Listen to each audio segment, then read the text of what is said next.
Most Sydney-siders don't think a lot about sewage, but if you were a swimmer in the 1980s, it was quite literally in your face. To combat the waves of pollution at the city's beaches, the government built so-called deep ocean outfalls.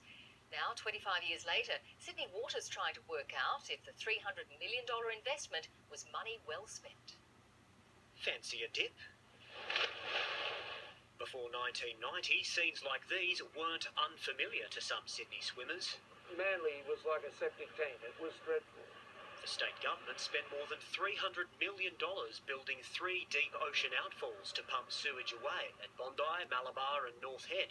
The effect was almost immediate. The smell in the air is nicer, the water looks better, it looks cleaner. You can drink it. It's unbelievable. You couldn't then and you shouldn't now, but Sydney Water says thanks to the outfalls, the pollution at beaches is up to 1 million times less concentrated.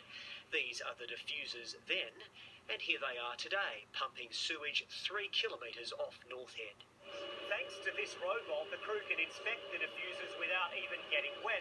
But 25 years ago, it was the job of 2 men in a tiny submarine.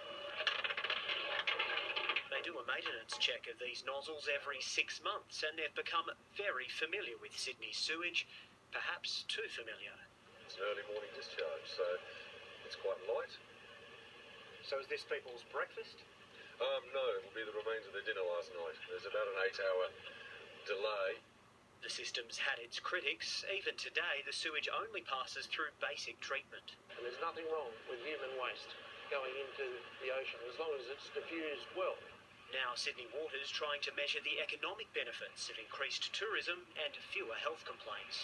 Difficult to say at this stage of the study, but it's likely to be billions of dollars in benefits for the Sydney economy over the last couple of decades. Turning beaches brown to blue, it's almost priceless.